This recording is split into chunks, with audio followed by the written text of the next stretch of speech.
for coming on, Coach. Yeah, thanks, Justin, for having me. Yes, sir. So Wheat Ridge High School is right outside of Denver, Colorado, and they have a pretty rich history of football success, being a seven-time state champion. So to kick things off, Coach, can you just share with the audience a little bit about your background and how you ended up at Wheat Ridge? Sure. Yeah, I kind of, it's been a fun ride, but I kind of bounced around like a lot of coaches. I finished my 4-year playing career in college in 2007, did the GA thing, and decided really early on, like, hey, I want to go to the top and be a head coach and influence right away. So I bounced around at some small high schools in Colorado. Got my first really go at a school in the Kansas City area with a 32-game losing streak called Mar Hill Mount Academy Prep. Helped turn that program around. And then I've also been at two other programs in the Colorado area, Lyons High School and Middle Park High School, and then Wheat Ridge High School, all programs that we rebuilt and saw the fruit of our labor, and that's kind of what we're doing right here. Wheat Ridge was, like you said, a long history. Really, COVID was really hard on Wheat Ridge. The Denver area is a lot of moving around. It's open district, so a lot of the talent went other places, and we had an 18-game losing streak last year. We snapped that. Won 3, finished with a great win in the snow, and this year, we're on the up and up. So, but really just passionate about helping young men first and foremost, and then I just really love seeing kids do things that they think they can't, and see that through.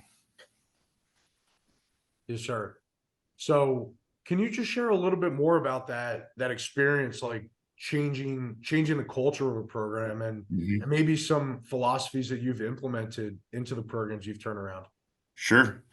Yeah, I mean, I learned, well, when you inherit on your first coaching job a 32-game losing streak, I learned there's got to be a lot more things you strive to each day than just winning. I mean, one of the first things that we learned is, and I learned it from, I had a great mentor. He just recently passed. His name was Rich Stuber, and he was in the CFL, and he coached at Oregon. And one of the things is football's got to be fun. We have a saying, football should be the best part of your day. We do some kind of fun stuff to go along with it. One of our day before traditions, we play a little game called bat ball, which involves a ball, a volleyball, and a bat, and we've been doing it for 15 years. And we implement things like the dance circle before games, and we had moms tackle their sons, and we try to create that family and bring the fun into football. And then once we have their attention, we try to teach them. I mean, my mantra has always been teach, don't direct. I mean, we're out there trying to teach them college level concepts and get them to really understand the why. And that combination of getting kids to find that love and passion for the game, and then becoming coaches in the field because they understand exactly why we're doing, I think, has been the catalyst to our success. That Mar Hill program, the last year I was there, we got the number 3 in the state and lost to the state champs, and that was pretty cool in less than 10 years to see that happen. Yeah. Yeah, definitely. So you talked about how players, especially nowadays, players all want to understand the why behind everything. Mm-hmm. And I think just from what you were saying, it really seems like part of your success has stemmed from being able to be detailed, but also be not lighthearted, but just make it, because at the high school level, it's not a job quite yet. Nope. Not quite at the college level or professional. So what else, what other like advice would you give to, let's say, somebody like yourself 10 years ago when you were just inheriting that losing program? Mm-hmm. Well, I tell myself, the wins are great, but the relationships are what you're gonna just, hang your hat on and feel so proud of. It's even when the wins aren't happening, where now I can see, I can go back and see these text messages I've saved from players that are just like, Coach, you were the model of leadership. You stayed positive when I didn't believe in myself, and that's what it is all about. It's about the game of football. A lot of us are in it because it gave so much to us, and it was the microcosm to the bigger life lessons that we were trying to learn. But football, just something about it just brings it out. And um, I would tell myself, just get to know every kid, get to know each one of them, and try to find what their purpose is and their whys, and how you can use this game to try to get them there. Because there's been some pretty special things that have happened to some of the kids. I don't have a ton of guys. I don't have anyone in the NFL. I got a few guys in the college, but a lot of guys that they're doing really great things. And they would text me and say, Coach, thanks for what you taught me. It's helping me in my life. So. And you're 100% right. Football truly is just a catalyst for life, and the lessons that you learn playing, going back to pee wee football, like for me specifically, just the lesson that you never give up what you start. That's been my biggest thing. And from what you were saying, how you saw a program, you started when the program was losing, and you saw it all the way through when you were at the highest, almost the highest level. That kind of just reminded me of a valuable lesson I learned. So what are some other key lessons that you learned other than just like not giving up when it's hard? Mm-hmm. Well, I mean, I know every place that I've been, um, usually programs fall on the wayside because of turnover. Like the program that I'm at right now, they had 3 coaches in 3 years before, and different stories. And these kids, they want somebody they know that that's not going to abandon them, that cares, that is there through the thick and thin. I know one of the things that I had to come to terms with as a coach, and again, Rich Stuber taught me this, is we got to come to terms with the fact we're not players anymore. It's different. Like you can't get emotionally hurt over everything that's happening in the game, because we don't hit, we don't catch passes, we don't throw. We have to constantly stay in that teacher's mindset. Like, hey, what can we teach here to give our kids the tools? So yeah, early on, and sometimes you catch some flack from some other coaches, like, hey, why aren't you more pissed that we lost, or why aren't you tough, or why aren't you out there running the guys in the ground? I mean, you guys lost. And it's that constant, like, hey, let's distance ourselves from the emotion of the game, and let's get back to being teachers. And it should always start with the leader. Like, what am I not doing? What am I not teaching them to give them the tools to be successful? So I think I've passed that along to a lot of my assistants. Like, hey guys, we can't live and die with every win or loss, because we might, it might carry on into the next one.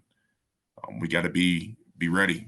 And we told our team yesterday, it's like, this game this week will be won Monday, Tuesday, Wednesday. And they're starting to get that mentality. Like, we're gonna teach you, and then the game's the test, and you have the tools hopefully to ace the test.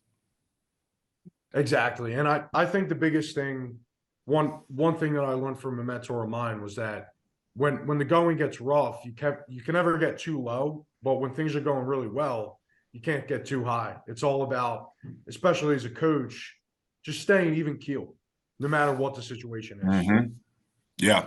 And that's, it's on that note, like we're talking a lot about winning 2 in a row right now, because it was a big deal to break that losing streak here. But now it's like, hey, October 4th, 2019 is the last time our program had a winning streak. And just really looking at, like, why is it so hard for teams, when they come off a win, to go play the way they did? My NFL team's the Detroit Lions, and they came off the Kansas City win, and then they go and get beat. And it's hard to keep that edge, because, it's like you said, sometimes you get too high. Sometimes you read your own press clippings, you don't practice as hard that week because you're feeling good about what you just did. And we're trying to have that consistency, that same mindset, like week in and week out, we carry the process on the same way, win or lose. And I think that's kind of the next step for us. Yeah. And it really is, like you were saying, just a process. It's all about just like if any single person was not in the program, like the rest of the program could run itself because it's so process oriented. Mm-hmm. Um, so no, I 100% agree with what you were saying there. So any last words, coach, that you want to share with the audience before we hop off here? Um, I mean, I think I obviously something I focus a lot on is culture and turning things around. But I mean, the other thing, like I think we've really developed, our coaches have really developed good schemes and good techniques, and I think that's really led. And I would say probably one of the catalysts and why I was so excited to talk with you is, I just love how coaching is a fraternity and how you find somebody who's doing something great and you do what they're doing and you try to make it yours. And I think that's been a huge part to us, you know, uh, getting over the hump and doing good things at different places. And don't try to reinvent the wheel. Try to go find some guys that are doing great. And I'm thankful for those guys that have done that for me. And I love telling our guys like, hey, this is something that look at, this college is doing this and they're doing this and you guys can do it too. And it's just, there's no secrets in football. Find something you're good at and get great at it. Yeah. And you're 100% right. It really is a fraternity. Like what I found, and I'm a little bit of a unique story because I'm not a coach myself, but being a recent player at Gettysburg College and still Hmm. being involved in the game, coaches and the whole community, it's just so supportive, and people are just so willing to share their ideas and what's worked for them. So that's really my goal in this, is just to help grow that community and spread the goodwill and just ultimately help as many players as we can through coaches. Hmm. That's awesome, dude. And yeah, I'll help anyone who's doing that anytime. So I appreciate you. Yeah, thank you, coach. So um really appreciate you taking the time, and best of luck this upcoming Friday. Yeah. Thanks, Justin. All Nice right, meeting you. you as well.